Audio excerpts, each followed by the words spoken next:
When I got older, I joined the military. In my first big battle, I was on the British side, fighting against the French and Native Americans.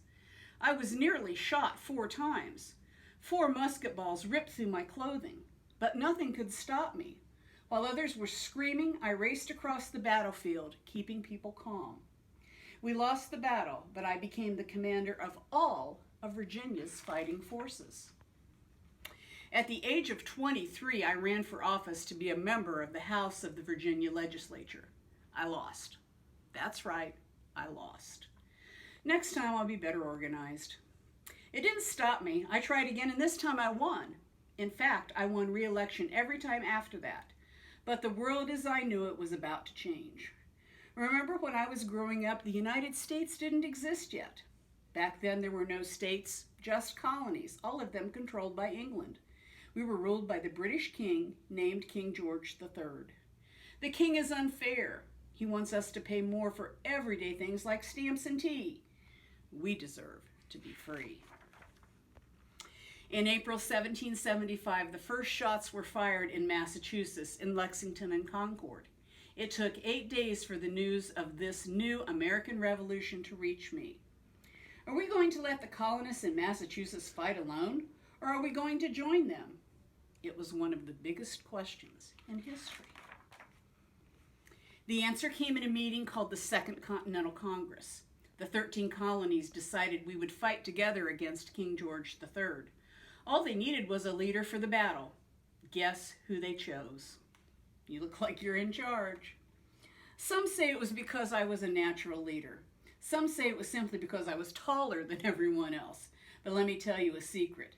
I was the only one wearing a military uniform. It wasn't an accident. On that day, I came ready to lead, ready to do the job, ready to be first. Was it easy to be in power? Never. Our side didn't have enough food, clothing, or weapons. Their army was well fed and well armed.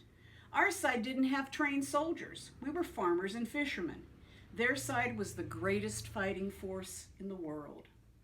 In the winter at Valley Forge, some of our troops didn't eat for days. They wore rags and had to go barefoot in the snow. Imagine. How did we win? We were smarter. We wrote plans in invisible ink so the British couldn't read them. Cool, right? Invisible ink.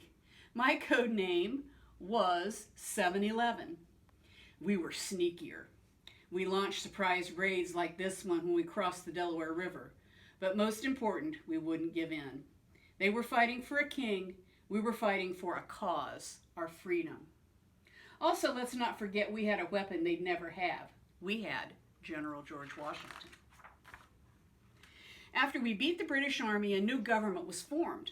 I presided over the convention that wrote our Constitution, which created the new laws for our country. The brand new United States of America was free to explore its own future. Now all we needed was to pick a president. Someone brave, someone strong, someone trustworthy enough to handle all that power. Again, guess who they chose? You know, you're so popular you could have made yourself King of America. George says, yes, I know. At the end of the American Revolution, King George III asked someone what Washington planned to do after the war. The king was told that George was going to return to his farm. If he does that, King George said, he will be the greatest man in the world. And that's exactly what he did. And he did it again when he left the presidency after his second term. Some say it was my most heroic act. Instead of putting myself first, I put my faith in my country. I put my faith in you. In life, there are many ways to lead. You can be a quiet leader, a tough leader, a bold leader. But leadership isn't about being in charge. It's about taking care of those in your charge. When you're in a position of power, always look out for those who put their faith in you. And always forge your own road, because sometimes the most important trail is the one no one has ever taken before.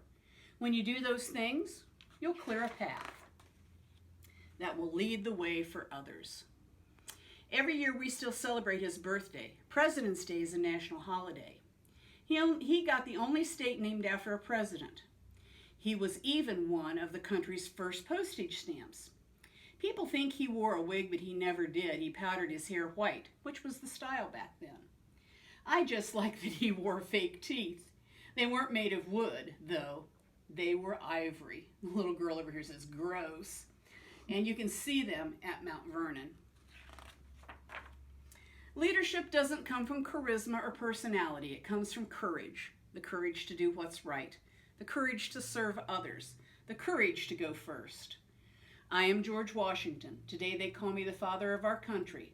I have courage to do what no one has ever done before. And these are just some pictures and some quotes from him. I hope I shall possess virtue enough to maintain the character of an honest man, his home at Mount Vernon, a mask of his face, and those ever popular ivory teeth. Thanks for joining us again.